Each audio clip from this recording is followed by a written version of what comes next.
Bismillahirrahmanirrahim. Assalamualaikum warahmatullahi wabarakatuh. Alhamdulillahirabbil alamin. Walladzi arsala rasulahu bil huda wa dinil haqqi birahmatil dini kulli. Wa kafa billahi syahida wa asyhadu an la ilaha illallah wahdahu la syarika lah. Wa asyhadu anna Muhammadan abduhu wa rasuluh. Allahumma shalli ala Muhammad wa ala alihi wa ashabihi faman tabi'ahum bi ihsanin ila yaumiddin. Ya ayyuhan nas ittaqu rabbakum alladzi khalaqakum min nafsin wahidah wa khalaqa minha zawjaha wa bassa minhuma rijalan katsiran wa nisaa'a wattaqullaha alladzi tasaaluna bihi wal arham innallaha kana 'alaikum raqiba wa ba'd. Fa inna asdaqal hadisi kitabullah wa khairal hadyi hadyu Muhammadin sallallahu alaihi wasallam syarrul umuri muhdatsatuha fa inna kulla muhdatsatin bid'ah wa kulla bid'atin dhalalah wa kulla dhalalatin finnar. Ayol ikhwah akramana subhanahu wa ta'ala. Insyaallah kita lanjutkan mengkaji kitab Taujihat Islamiyah, bimbingan Islam lil fardhi wal mujtama, untuk pribadi dan masyarakat. Judul baru telah kita mulai kemarin, wajibuna nahwar rasuli sallallahu alaihi wasallam, kewajiban kita sebagai umat kepada rasulnya. Kita yang sudah bersyahadat, ikrar, pengakuan secara tulus, penuh ilmu, kesadaran dan rencana besar, karena itu taruhan nasib, dengan asyhadu an la ilaha illallah, asyhadu anna Muhammadar Rasulullah. Saya ikrar tidak ada yang diibadai dengan benar kecuali hanya Allah. Berarti sesembahan palsu wajib dibuang bersih. Dan saya ikrar kalau Nabi Muhammad sallallahu alaihi wasallam itu utusan Allah. Telah kita simpulkan kemarin, kewajiban kita setidaknya ada 7. Insyaallah nanti kita akan urai lebih lanjut. Kita rangkum yang sudah tersampai kemarin. 7 itu apa? 1, mempelajari ilmu yang diajarkannya. Quran 30 juz, jutaan hadis, pemahaman perilaku para sahabat, itu yang diajarkan Nabi. Makanya kita nggak akan pernah kekurangan bahan belajar. Maka jangan sampai ada waktu nganggur tanpa belajar. Nyapa nang omah nganggur, asal mboten? Ya enggak boleh. Kok iso nganggur ya lho, ilmune apa entek tak pelajari. Wong ilmune cek sak gunung sing tak jepo mes sak kepel, terus mesti kapan marine? Enggak boleh nyapa nganggur, enggak boleh. Nyapa maca, lah lagek bener. Ngapal nih, alah kayak bener. Kok nganggur? Sudah dihisab, benjing terus pun tidak dihisab. Yang pertama, yang kedua, mengimani berita yang disampaikan. Hasil ilmu yang kita pelajari, apapun yang diberitakan, itu harus diimani, termasuk perkara-perkara gaib. Karena keterbatasan kita diluaskan dengan bimbingan wahyu. Yang ketiga, melaksanakan perintah Rasul. Tak kuati dene ra iso, perbanyak istighfar. Ya Allah, maunya saya berbuat tapi belum mampu, ampuni saya. Ilmu mesti kita lampai napa kata sing dereng. Oh, kata sing dereng, perbanyak istighfar. Yang keempat, menjauhi larangan Rasul. Saya kata mboten dosane. Loh. apike rong patek, dosane akeh. Sepundi kira-kira ngoten niku? Banyak istighfar. Yang kelima, melanjutkan dakwah Rasul. Karena kita sebagai khalifatullah, khalifah Allah di bumi, yaitu makhluk bergenerasi, mewarisi tugas Nabi, dakwah dari masa ke masa sampai mati. Itu tugas kita yang kelima. Tugas kita yang keenam, yang kelima, beramal dengan petunjuk Rasul. Itu yang kelima. Makanya semua ibadah kita harus pakai sunnah, nggak boleh ngarang, nggak boleh melu-melu. Apa jare Mbah Yai, nggak boleh. Bila kita ketemu Mbah Yai, yang kita tanya itu piye carane senes ning pundi ilmune jenengan wacak nih. Boten angsal pecah gesang derek Mbah Yai, nggak boleh. Derek Rasul, nggak boleh derek Mbah Yai. Mbah Yai niku sebatas mbok menawa kagungan ilmu aku diwacak nih. Sifatnya nomong ngoten niku Mbah Yai niku. Boten angsal dadi tumpuan nasib bertumbuh kepada dengan derek Rasul. Nah, sebagai uswatun hasanah. Yang keenam, dakwah tadi sudah kita urai. Yang ketujuh, memperbanyak selawat. Sekarang kita lanjutkan.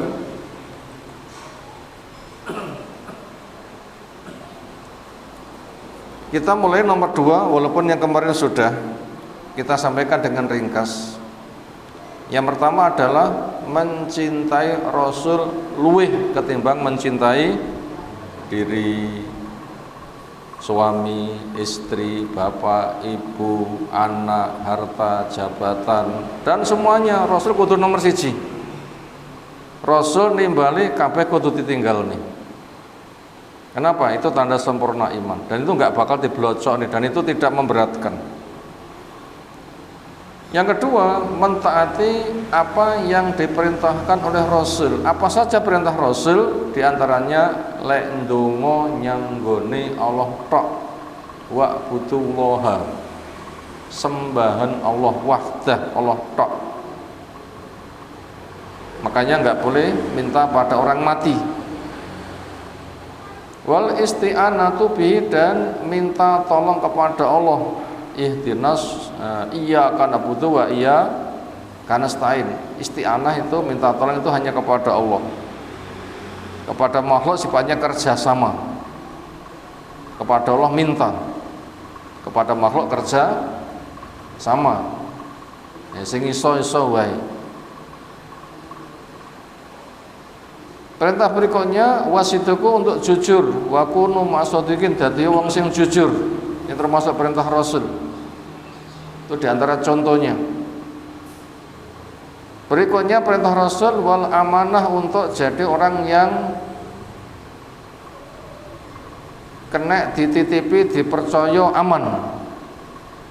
Aja nganti pager ngerusak tanduran. Inna Allah ya'murukum an tu'adul amanat ila ahliha. Allah perintahkan kepada kamu, lek dipercaya tunaikan, dititipi, konjogo aman, atau yang lain-lain. Hanya amanat yang Allah pikulkan pada kita. Perintah Rasul berikutnya contohnya wa husnul khuluq, dengan perintah wa khaliqin nasa bi khuluqin hasan, pergauli manusia dengan akhlak yang baik, dengan perangai yang baik. Makanya kita harus cari ilmu, kita latih, kita amalkan sehingga maslahat pada lingkungan. Carilah ilmu, diamalkan, dilatih terus sehingga kita akan bermaslahat pada lingkungan. Islam membuahkan selamat, iman membuahkan aman. Ngojo nganti umat Islam menimbulkan kecelakaan dan ketidakamanan. Dan yang lain-lain perintah jumlahnya banyak, entah itu yang ada pada Quran maupun pada sunnah yang sahih. Ini rangkuman 1-2 yang telah kita kaji kemarin. Sekarang kita masuk yang ketiga, at-takhdiru minasyirki, waspada dari syirik.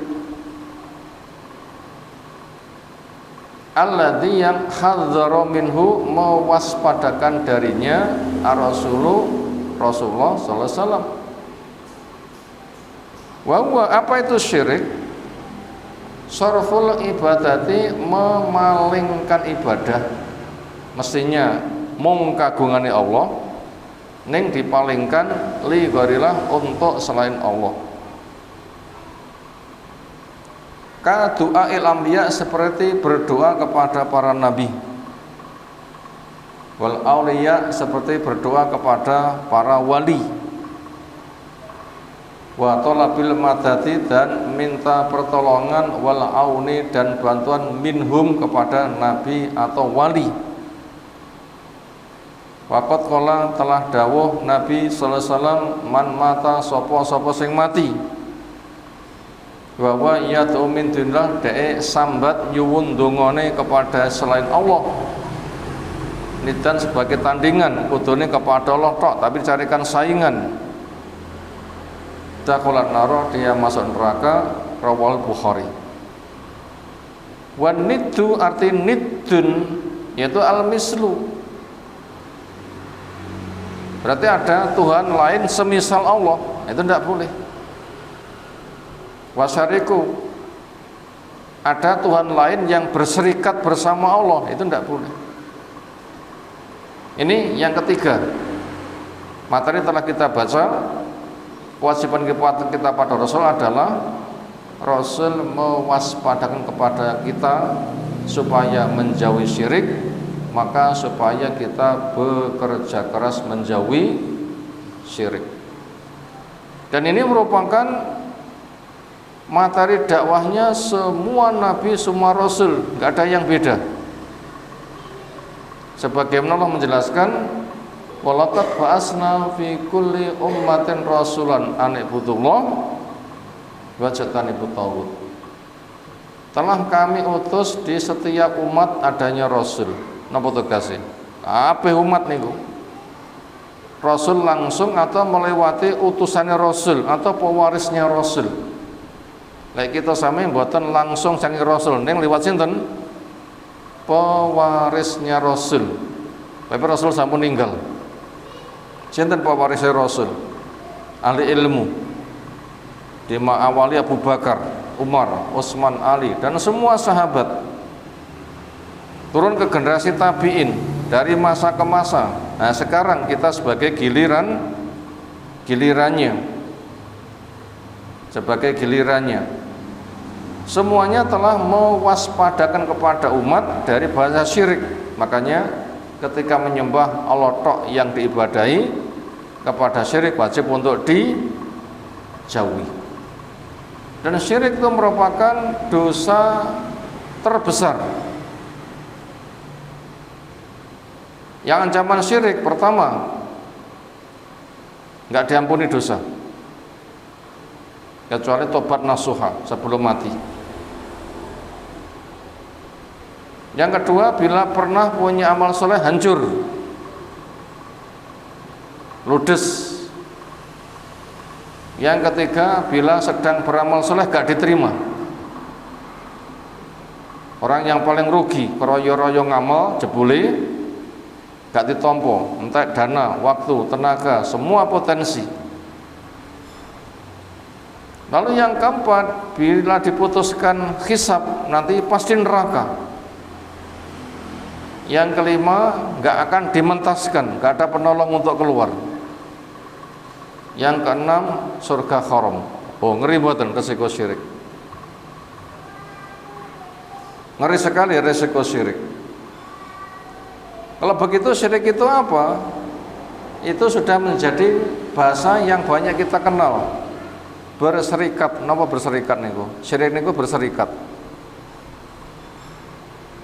Satu benda milik bersama. Itu nanti berserikat napa dereng? Secara bahasa. Nanti napa dereng? Murid sak kelas, terus gurune rawuh masuk kelas, kabeh muridnya ngomong kuwi guruku, ngoten mboten? Wong sitok dipek sak pirang, kabeh ngomong kuwi guruku. Itu namanya seseorang dimiliki secara berserikat. Termasuk masjid niki berserikat mboten? Kayak masjidku, nggih mboten? Oh nggih. Kayak sekolahanku, berserikat. Putrane selosin kabeh ngomong kayak bapakku, berserikat mboten? Kayak ibuku, berserikat. Yang seperti itu berserikat boleh. Tapi ada yang tidak boleh berserikat. Napa? Suami wong lanang loro rebutan perempuan siji, A karo B, A muni kuwi bojoku, B muni bojoku. Istri sitok tinggi perserikatan WEA karo B. Ini mboten nangsa. Kenapa? Itu hak prerogatif, hak pribadi. Hak pribadi. Nggak boleh untuk didum. Nah sekarang Allah itu punya hak pribadi. Sing makhluk gak oleh njipuk hake Allah blas. Napa?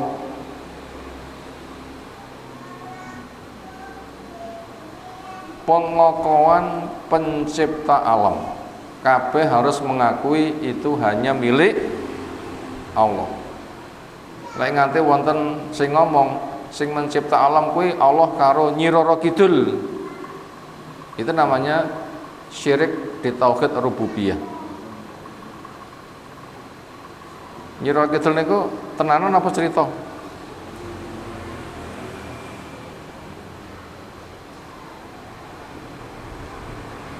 Apa ada manusia yang mengklaim seperti itu? Wonten sinten? Firaun ngomong napa? Ana rabbukumul a'la. Saya Tuhanmu yang paling tinggi. Mongko mencipta langit bumi, Rabbul alamin niku mung kagungane Allah. Ning Firaun ngomong aku. Nah, berarti syirik. Mungkin masyarakat kita semua wonten sing ngomong sing ngatur desa iki danyang kae. Kapan danyang niku dihormat? Setahun sekali napa? Baritan. Napa baritan? Memetri. Napa memetri? Caos dahar. Kirim pahala. Siapa dikirimi? Leluhuri. Wong pertama sing babat nek desa kono. Tiang Ngasem mriki tiang pertama sing mlebu teng Ngasem pertama riyen sinten? Kersa nggih. Niku biasanya sing didadekne napa? Pepunden.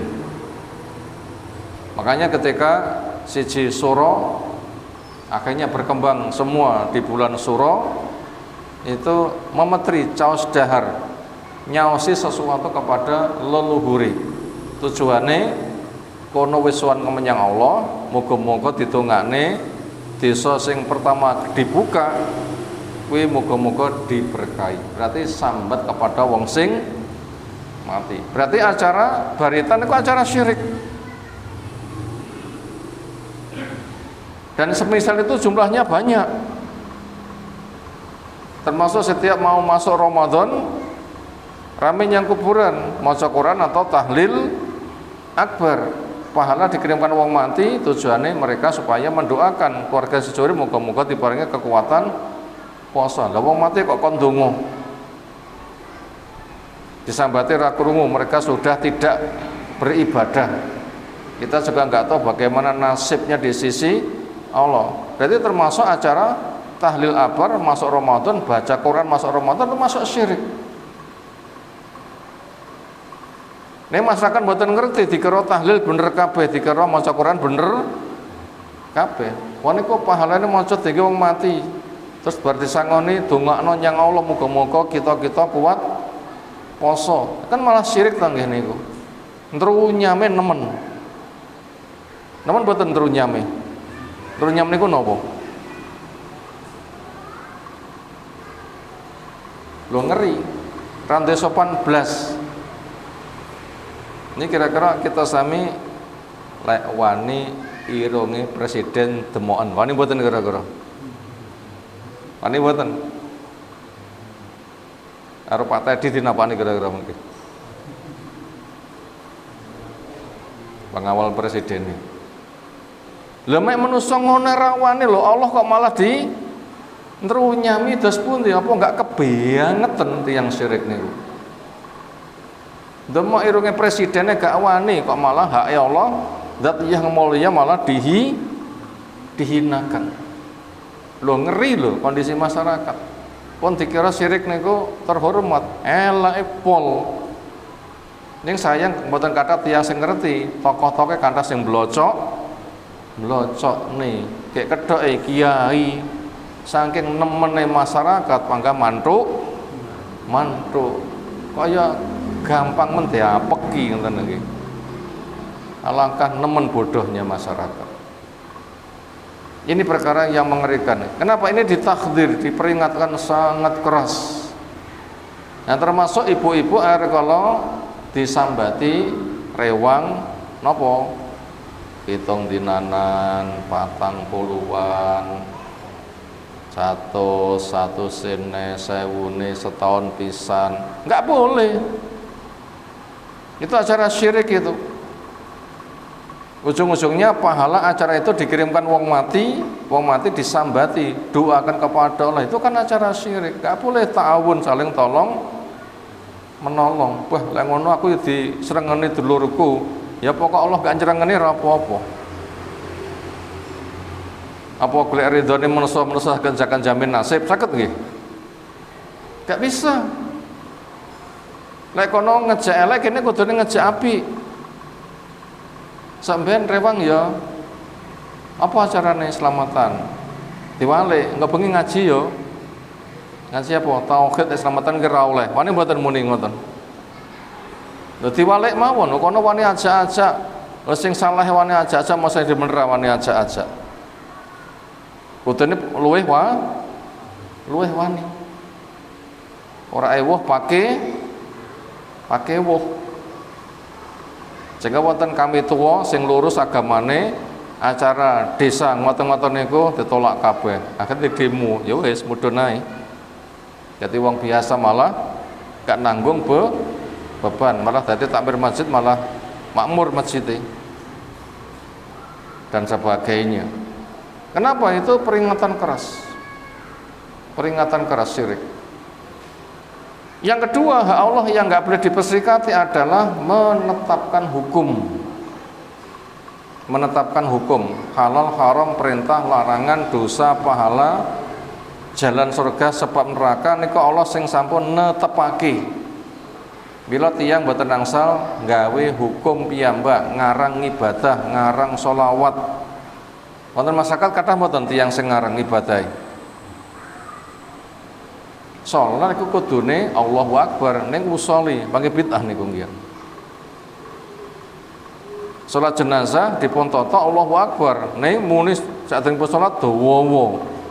Muni sak piper salat dawa. Keng pundi niku? Iku nggih ngarang hukum. Nggih ngarang hukum.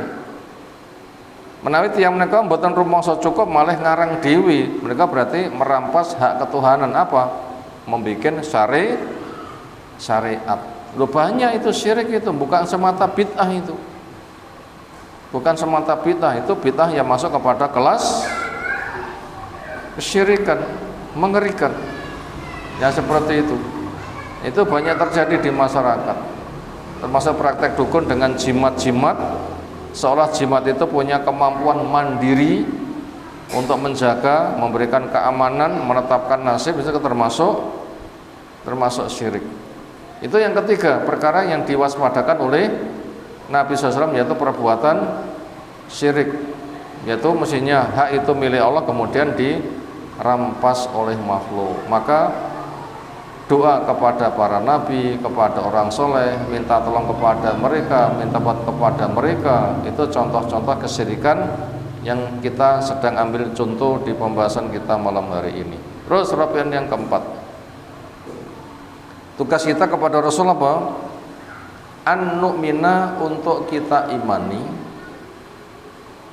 bima akhbar bihi, dengan apa yang mengkhabarkan dengannya, Al-Qur'anu Qur'an, wa rasulu, dan Rasul. Semua berita yang diceritakan Quran kita wajib percaya. Semua berita yang disampaikan Rasul dengan hadis yang sahih kita wajib percaya. Napa contohnya? Minas sifati, diantaranya adalah sifat-sifat Allah. Yang itu menunjukkan Allah punya nama menunjukkan kerja. Pinten jumlah nama Allah? 99 yang dikenalkan. Apa dibatasi hanya 99? Tidak. Gimana kalau orang itu hanya menetapkan 20 tindakan tanpa dalil? Dalil mengatakan 99, awakmu kok malah nyimpulne mek 20. Lek mau nyunate kok kakian, kengepokan ngoten nggih lek nyunati nggih. Lek kok nyunate kengepokan. Bahaya mboten? Ya rasa nyapa sunate ngepok lah ya. Wong 99 dikarengi pira kan 20, panggih nemen. Kengepokan ngoten niku. Nanti rapi mboten sunat ngepok. Ini ku ibaratnya.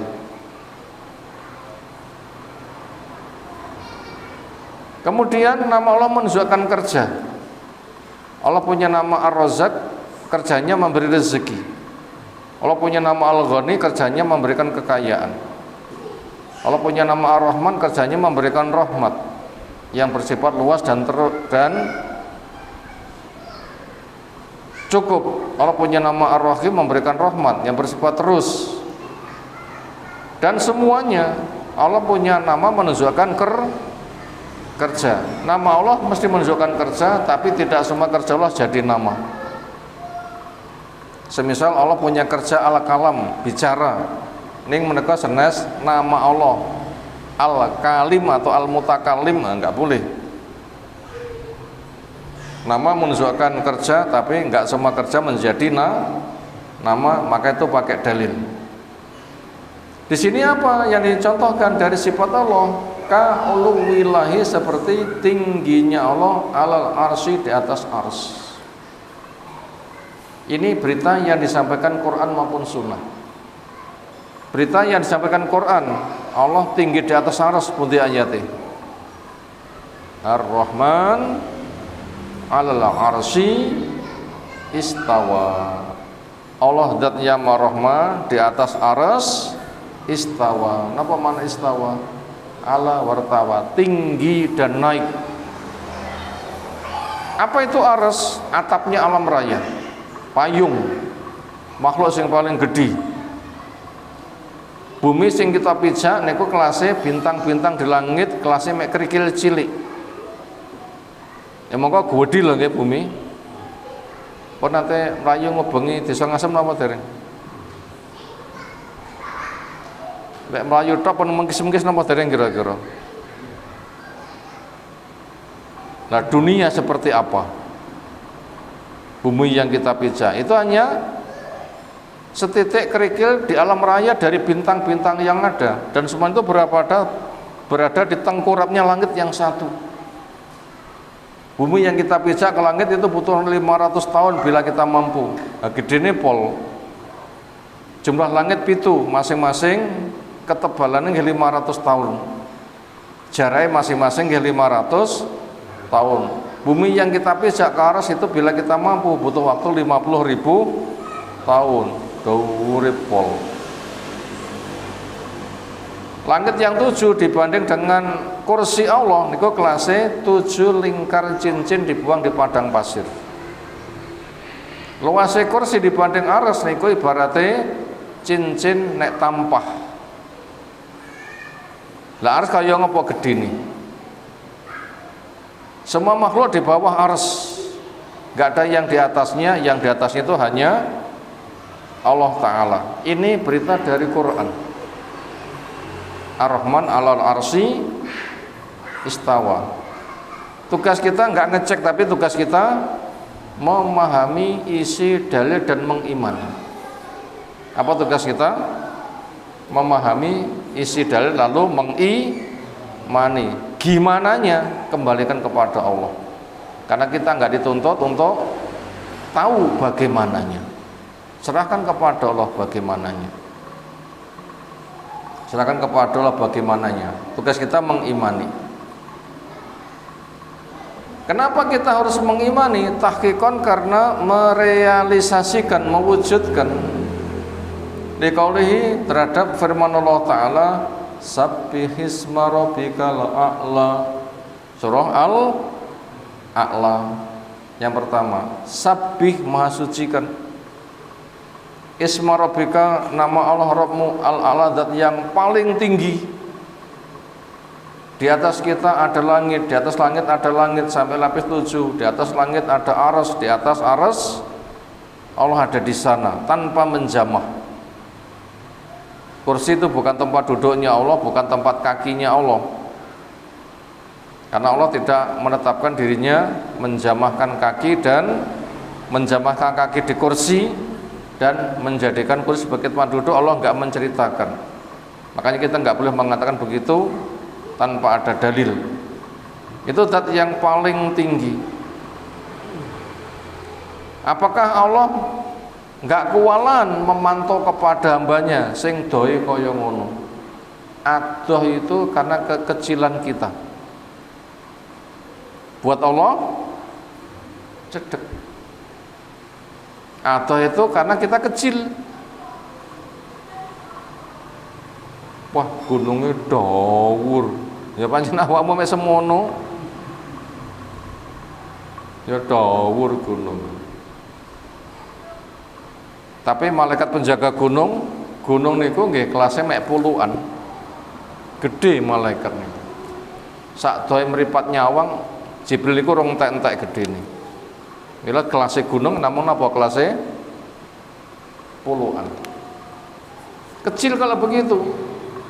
Besar itu kata kita yang kecil. Tapi buat Allah semua itu adalah kecil. Karena itu berada pada jarinya. Dan Allah membolak-baliknya. Allah menghendaki sesuatu dengan kun, selesai, terjadilah, terjadi. Itu tadi mengimani berita dari Allah. Yang kedua, mengimani berita dari Nabi tentang Allah itu paling tinggi. Wa qalu dawuh Nabi sallallahu alaihi wasallam, innallaha kataba kitaban. Allah menulis kitab. Sifat menulis niku sifatnya Allah, nggih sifatnya manusa. Napa sifatnya manusa? Nulis. Napa sifatnya Allah? Nulis. Kesamaan penyebutan iya, ning carane nulis boten sami. Kita sing padha-padha nulis, padha boten carane, padha boten tulisane.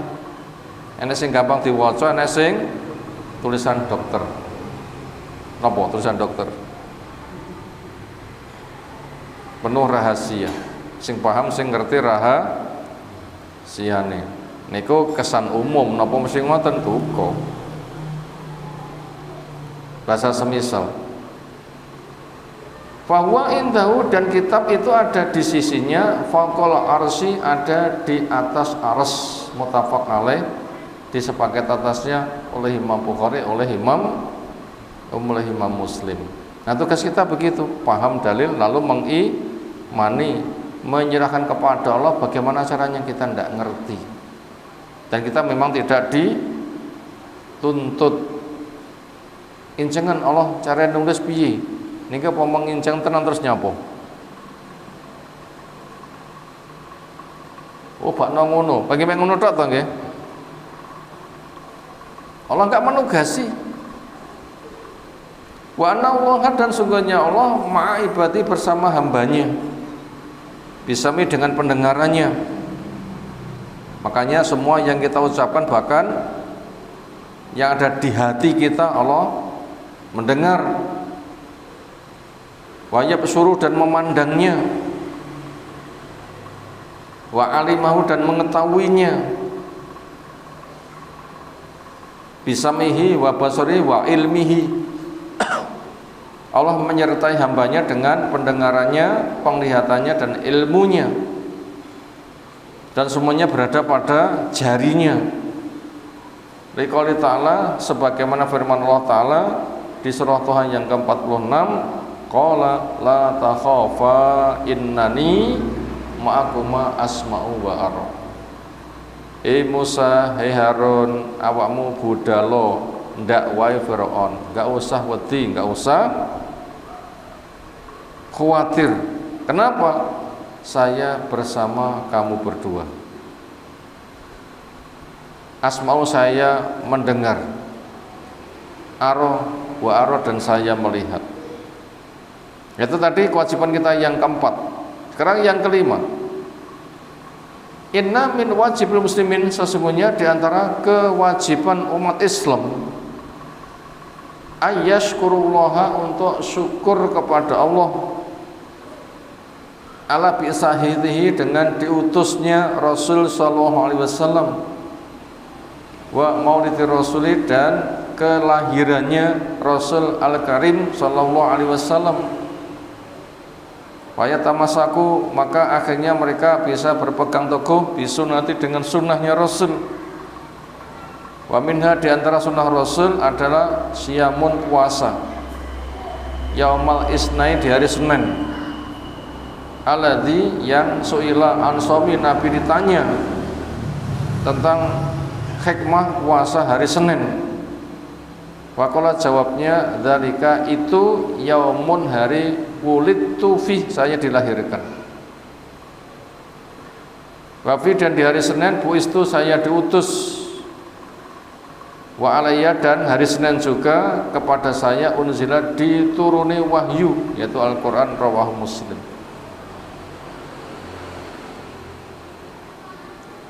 Napa kita butuh bersyukur? Sebabnya kita hidup gadah tugas ibadah. Nggih mboten? Sementara ibadah harus punya ilmu. Nggih mboten? Sementara juga kita kalahir gak punya ilmu.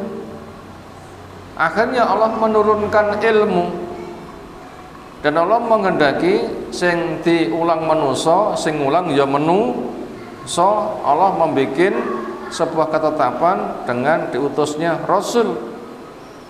Itulah manusia laki-laki terbaik, dipilih oleh Allah, diberi wahyu, tugasnya membimbing. Nah, niku Rasul. Napa kriteria Rasul? 1, manusia. 2, laki-laki. 3, terbaik. Semua sisi, lahir batin, fisik, pemikiran, jasmani, rohani, terbaik. Kemudian diberi wahyu, tentu punya tugas membimbing. Diberi wahyu, Quran 30 juz, ajarkan kepada umat, contohkan. Alhamdulillah, hidup untuk ibadah, hidup harus punya ilmu. Sementara tidak punya ilmu, sekarang mendapatkan solusi apa? Diberi ilmu. Maka kita wajib bersyukur. Maka syukur kita kepada Rasul dengan menggali ilmunya. Bukan Rasul dimintai syafaat. Jangan buatan Rasul dimintai syafaat. Biridhaillah wa bi syafaati Rasulillah lahu Al-Fatihah. Apal buatan jangan. Musan wae apal. Nyapo? Dhisik ngono. Bener salah buatan kata-kata niku. Salah total. Rasul pun mati kok disambati. Rasul mati kok disambati. Rasul mati betul salah disambati. Yang bisa diambil dari Rasul adalah warisannya. Apa? Quran dan Sunnah. Pelajari dan amalkan. Karena dipesankan taraktu fikum amrayni lan tadul abada intamasaktum bihima. Saya wariskan kepada kamu 2 warisan yang kamu tidak akan sesat selamanya selagi kamu memahami warisan, memegangnya, mengamalkannya dengan benar. Apa itu? Kitab dan Sunnah. Rasul itu jasadnya mati tapi ilmunya yang tidak mati. Nah, ilmu itu yang kita pelajari, kita amalkan. Ojo nganti Rasul yang dimintai. Makanya sering badhe ndonga biridzaillah wa bi sawati Rasulillah lahu Al-Fatihah. Itu bahasa syirik. Tapi kirim pahala kepada Rasul berarti disambati. Rasul mboten saged disambati. Ning warisane dipelajari, diamalkan, didakwahkan. Quran Sunnah diwarisi, dipahami, diamalkan, didakwahkan. Itu bentuk syukur kita kepada Rasul. Makanya pelajari, amalkan, pegang teguh, kemudian dakwahkan. Nah, perkara-perkara yang disyariatkan Rasul banyak. Di antaranya adalah bentuk syukur kita dengan poso dino Senin. Napa hikmah poso dino Senin? Pertama, hari itu amal diangkat, poso memudahkan, apik-apik gampang. Tapi poso niku ngempet badhe elek dimpot, badhe elek dimpot, badhe elek dipot, ngoten to nggih. Sehingga malah semprintil apik, badhe elek dimpot, badhe elek dimpot, poso niku ngempet. Al-imsak. Nah, ketika dicek elek dimpot, apike dikerjakan, nanti hasil pengecekannya, oh awakmu apik. Itu hikmah pertama. Hikmah kedua, untuk syukur kepada Allah diwujudkan dengan puasa. Untuk syukur kepada Allah diwujudkan dengan puasa. Syukur butuh diwujudnya mboten? Masa syukur mek diangen-angen tok. Biasanya tiang syukuran itu napa bentuke? Makan-makan. Napa tiang syukuran mek makan-makan tok carane? Bukan, meningkatkan ketaatan. Semakin api ilmune, akidai, ibadai, akhlaki, semakin derma hartani, termasuk semakin meningkat amal soleh yang lain. Maka cara mensyukuri itu boleh dengan cara puasa. Kenapa? Memang dituntunkan. Dan bila kita memiliki sesuatu yang mengesan, untuk syukur kita dengan puasa boleh. Nyapa poso dina Jumat. Karena saya mendapatkan kenangan manis sekali. Maka bentuk syukurku saya isi puasa. Itu puasa hari Jumat niatannya begitu boleh. Bukan pengkhususan, beda. Tanpa sebab pengkhususan puasa hari Jumat tidak boleh. Tapi bila ada sebuah sebab boleh. Apa sebabnya? Saya mendapatkan nikmat besar di hari Jumat, bentuk syukurku saya gunakan dengan berpuasa. Itu ada sebab syar'i seperti itu. Tapi bila tidak ada sebabnya, Jumat jam puasa, ya tidak boleh. Tapi bila alasannya jelas itu boleh. Itu Rasul dilahirkan hari Senin, dituruni wahyu hari Senin, dinyatakan menjadi nabi juga hari Senin. Bentuk syukur kita berpuasa. Nah, seperti itu diperbolehkan yang seperti itu. Dan masing-masing dari kita nanti bentuk kesyukuran itu banyak sekali. Mengisi dengan syukuran yang itu aneka ragam macamnya itu banyak yang boleh, termasuk mengisinya dengan apa? Dengan cara berpuasa. Sudah sampai nomor 5 yang kita kaji malam hari ini. Untuk nomor-nomor berikutnya insyaallah bisa kita kaji waktu depan. Sudah masuk Isya. Semoga apa yang telah kita pelajari Allah berikan ilmu bermanfaat untuk kita semuanya. Ada pertanyaan silakan.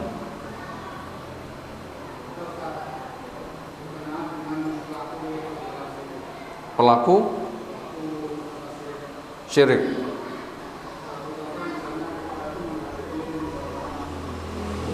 Apa? Suran.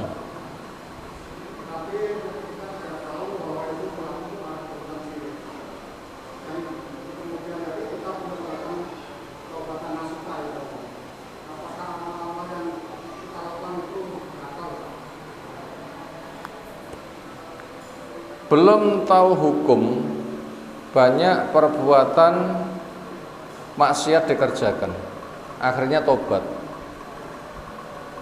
Apakah dengan tobat Karena syirik itu menghapuskan yang kehapus gara-gara syirik dengan tobat apa kena dijipuk nang ngoten nggih kira-kira. Karo syirik hapus, saiki tobat apa dibalekne. Terus pundi? Mboten dibalekne ning dijoli. Sing hapus ya wis gua. Tapi joli. Nah begitu. Baca ayat-ayat di 10 akhir surah Ali Imran. Allah memberikan ganti. Allah memberikan ganti. Dijoli. Mboten di balekne. Oh wis amoh ae. Basa gampange nasi sudah jadi bubur terus pundi. Sego kadung diliwet dadi beras neh nggih. Dijoli. Sego dadi beras dadi sego, ya wis. Saiki butuh joli beras liyane. Nah begitu. Kok lagi? Diberi ganti. Cukup? Nggih.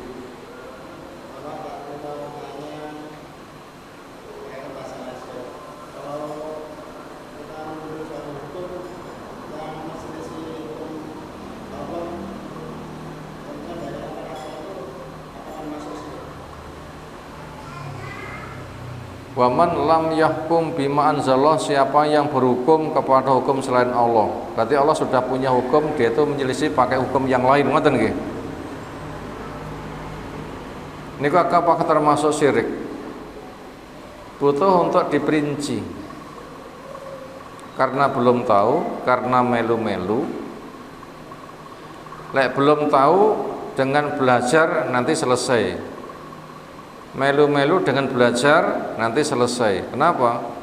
Rong ngerti malah belajar selesai. Melu-melu dakwah dengan belajar akhirnya malah belajar itu selesai. Makanya seperti itu tidak termasuk syirik, tapi karena keterbatasan. Tapi apabila sudah tahu hukum Allah ngene, kuwi kurang sempurna terus gawe dhewe. Nah niku sing syirik. Hukum Allah ngene, kurang akeh, tambahi dewi. Nah itu termasuk syirik. Kenapa? Allah sudah membuat sempurna dan itu cukup. Kenapa kok kamu rumongso kurang? Allah mengatakan cukup, kenapa kamu mengatakan kurang? Kudune kita tunduk kepada Allah, tapi kenapa kok tunduk kepada nafsu? Sing kurang wae. Nah itu termasuk syirik. Kalau Allah. Maka tugas kita cukupkan dengan apa? Dalil. Kenapa? Kita dituntut amal dengan dalil, bukan banyaknya. Dan kita diberitahu gitu sudah cukup. Kenapa? Memang beban itu ringan. Yang Allah tuntut kepada kita paham dan taat, bukan berapa jumlah. Apa yang Allah tuntut?